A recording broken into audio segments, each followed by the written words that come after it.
as our marquee matchup for this important round 5. And boy, that's much more exciting. What on earth is this? Apologies, I'm gonna recap in English with e4, e5. Oh my goodness, I don't even know what this is called. I played the English my whole life. I think this is already a new position. d2, d4. So he is inviting h6 and driving the knight backwards. I don't like the knight with g5 at all. I'm not sure I understand what's going on in this one. Peter, is this something you have? Yeah, this is a very interesting newfangled way of meeting the English. Just briefly, I'll show one position. Just tell me and I'll go back. Yeah, okay. Move 3, basically. Move 3. On move 3, they've started doing this e4, knight g5, c6, just giving up a central pawn for very, very fast development.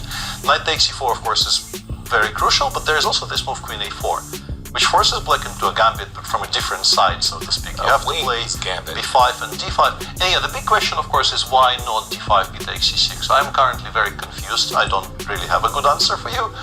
Why we're not taking more pawns and creating a threat of c7 discovered check, but we haven't. I suppose it was queen b6, but okay, we're going to go back to the current position and just say that e4, knight g5, gambiting the pawn on e4 is known. Queen a4, different little wrinkle to this approach. And right now we've got this floater on a g5, knight g5. It'll have to go to h3 eventually, yeah.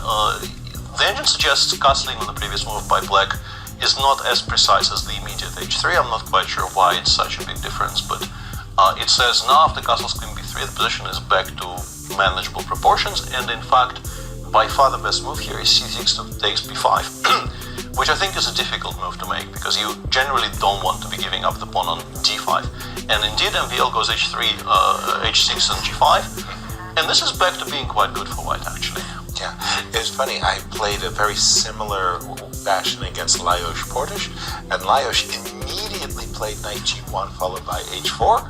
It's good, but f3 maybe is even stronger, and Jan clearly has not had a particularly good morning so far, and very much sees as an opportunity to change the direction of the game. And now we play queen d1, I think. We probably don't want to leave that pawn on f3 alive. Totally, I mean, the switching that's going on here, at the one moment I thought I had a big majority on the queen side, the next moment I'm castling king side. I think Jan is really trying to play a game for the ages, because I think queen d1 was just such an obvious thing to do. Immediately take that fang out. Black cannot protect it, we take on f3 next move, and then we have all the time in the world to play bishop d3, decide which side to castle and so on. I completely and strongly agree that queen e1 was begging to queen d7, even though it's a very natural move, is actually a mistake. The engine was suggesting you have to break the center with c5. It created a double threat of c5, c4, and also just opening files in the center. And now that the white king is safe with long castles,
Nasi, our clock times They both have factor? same time, 1 minute and 35 seconds. 90 seconds, more or less. Yes. Here we go. F2, you gotta gamble. Sometimes in a bad position, you just have to find a way of putting up your best resistance and hope your opponent loses the thread. King But I mean, those bishops are B1. so good. King B1 basically says if I ever have to bail with bishop takes E4, it doesn't come with check, and I can pick up this pawn on F2. Wow, talk about More gambling. sacrifices. White's More on the and more and more. full rook now. Queen d4 simply, yeah. And bishop takes f2 next move. We're up a rook. I don't even And see I don't The think- way you said that, we're up a rook. That really drove the point. Because we're up a rook. We're up a rook. Bishop F2. Oh, Yeah, that's also always a good thing to throw in. just to make sure that Bishop F2, we're up a rook. Yeah, but now we're probably giving mate, which is also King on E6. Bishop to also D4. approved. Computer approved. Gets a stamp of approval. Yeah, giving mate is Giving mate. generally useful. Queen takes E6 check. Yeah, put the bishop on d4 and go from there, I guess. Would you include a check? Does it? Queen D7. I like just rook D1 and rook D7. Isn't that checkmate? I like it too. Rook to D1 and rook to D7. Guess who else likes it? Yeah, Mikey, he likes it. Rook c7, I guess, is more or less obligatory. Yeah, but then we're up a rook. I've been up a rook. Yeah, but I want to emphasize. We can play rook h1 actually. The bishop isn't hanging. Queen f5, queen e5, and queen takes c7. So Ooh, I like that. we can even stabilize further and ask black to make a move. But yeah, I don't think choices matter a great deal here. Pretty much everything will win. Anybody up for a luft? You played rook F1? Good enough. Yeah, given. Oh, queen E3, queen F5, and we're picking up the rook, right? Or Yeah. it's a checkmate. And there we have it, a handshake. Where would you like to take us? Firouzja also won his game, so Oh my god. let's go to Fabi's game against Noderberg.